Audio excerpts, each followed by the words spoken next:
I'm the Ace of Hawks, and before we get started with today's video, I thought I'd show you guys what the ship looks like, I don't know, in the hangar. I don't know what you'd call this area.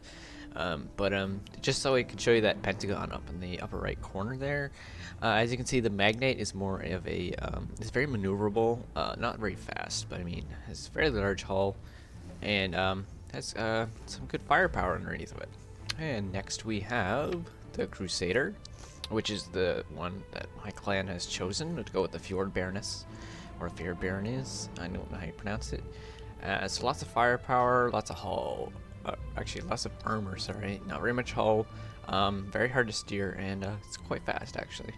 As you can see, there's some new weapons if you look at the the lower part of the screen there, and those are actually for the Fjord Baroness. So actually, if you didn't know, they're actually limiting you to what your clan can take. So if you choose the Fjord Baroness, like we have, we'll be taking the Crusader and the new weapons such as the Hyoka guided missiles, which are actually pretty cool. But they have some issues. But I mean, it's still in beta, so or alpha actually. So see how well they do, and a little practice run will do. And next we have the Corsair. This one has no weapons because they really don't feel like putting anything on it. Lots of hull, armor, actually lots of armor. So much hull that's actually out of the pentagon there. Lots of firepower. According to this, it's lots of speed, but no, it's really slow and it's really hard to turn. So I don't know why that says it's so fast. But yeah, there's the Corsair. And here's our new ship, the Shrike. I like to look at it as looking like a giant phoenix flying through the sky because it looks all fiery and red. So this is quite a fast ship. The only next ship that's comparable to it is a squid, I would say, but this is like a squid with heavy guns and 2 light guns. So let's see, not very much hull armor, not very much of anything really, speed and a little bit of firepower. So we have 2 horizontal facing guns, I guess you could say. I don't know. 1 gun on the port side, 1 gun, like heavy gun on the port side. Actually, all the guns point port and starboard. As you can see here, the heavy guns are double deck below. There's a massive disadvantage with this ship though, as you actually steer. I don't know if you can see it from here. There it is. There's the wheel. You actually steer from underneath, so you actually can't see very much because of the deck above you. And those tracks get really annoying and really distracting. But I mean, yeah, you can see horizontally. You can't see up or down, so you have to rely on your crew to tell you where ships are. So there's a huge disadvantage with that. As you can see here, I've got some guns on here. The Fjord Baroness gun and the gas gun, which is what the Cheldonian Empire will be taking.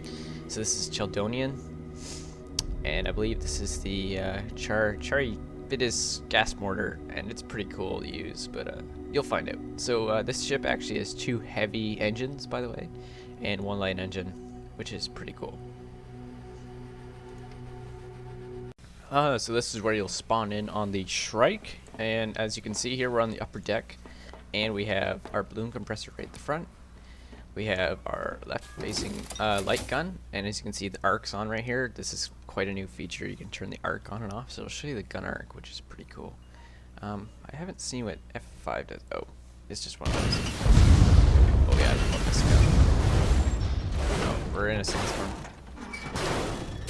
Okay, now that I fixed that problem with the whole sandstorm, as you can see here, we have the Hyoka guided missiles, which I think are pretty cool. If you've ever played Half-Life 2 and you've used the surface-to-air missile launcher, I guess you could call it, it's sort of like that. You just point and shoot, and they'll actually follow the cursor. So just move your hand around, and they go where you want them, supposedly. And they do cause a lot of frame rate issues. And this ship has some issues, by the way. I think that's pretty cool. It keeps turning constantly. And why are we still... That's a cool glitch. So even if they miss, they were spawning themselves back in. I didn't know that. But yeah, as you can see, this ship just likes to keep turning.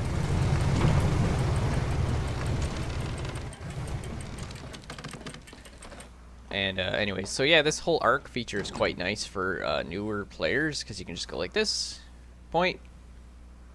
I'm gonna go for the hull. Shoot. And he's already down.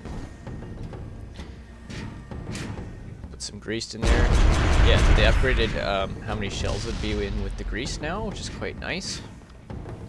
As you can see, Chaldonians it looks like they're mostly into this gas stuff.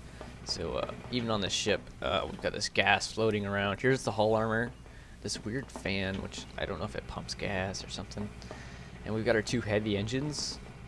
And we've got this other, the Chaldonian, the gas mortar.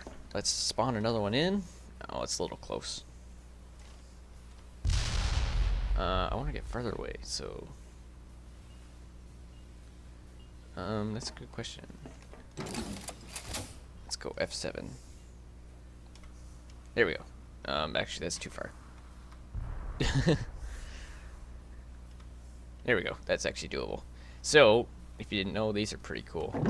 Let's go reload it with some grease here. It is pretty slow to fire and reload. So as you can see, it combines 2 shells. And this just makes a gas cloud. It's quite cool. I've heard if you put Lochnagar in this, it's almost an instant kill for these enemy ships. By the way, these weapons will not be available in skirmish mode because they're a little overpowered. So I think it's quite interesting. They're quite nice that they've done this. So let's see what happens. And here comes the gas cloud, and it just constantly damages. We'll fire another one. And they actually last for quite a long time. And as you can see here, we reload. Quite cool. That ship is probably gonna die. But we were talking, it'd be really cool if they actually it was flammable gas, and you could flamethrow the gas, and the entire cloud would just explode. See, here goes the cloud now.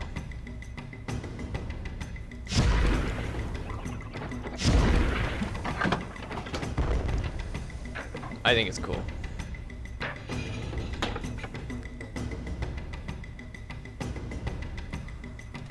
Turn that arc off there. Yeah.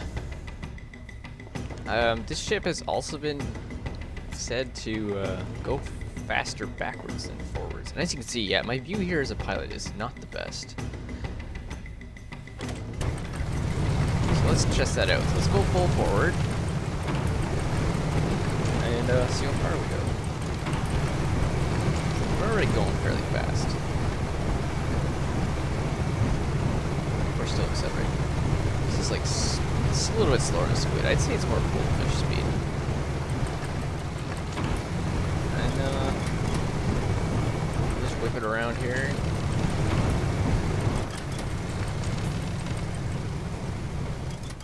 So we're pretty close to a stop now, but as you can see, it never wants to stop spinning.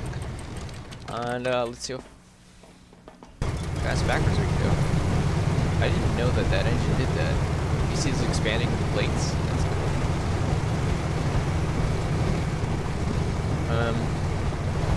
They said it would go faster backwards. I mean, there might be a slight difference, but I can't really see it. So I'm gonna call it a draw. It's pretty cool. It's the only ship with 2 heavy engines that I know. So it'll be interesting.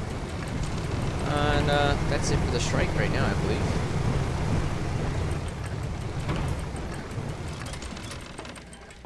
We'll just finish off the ship and we'll end the video there.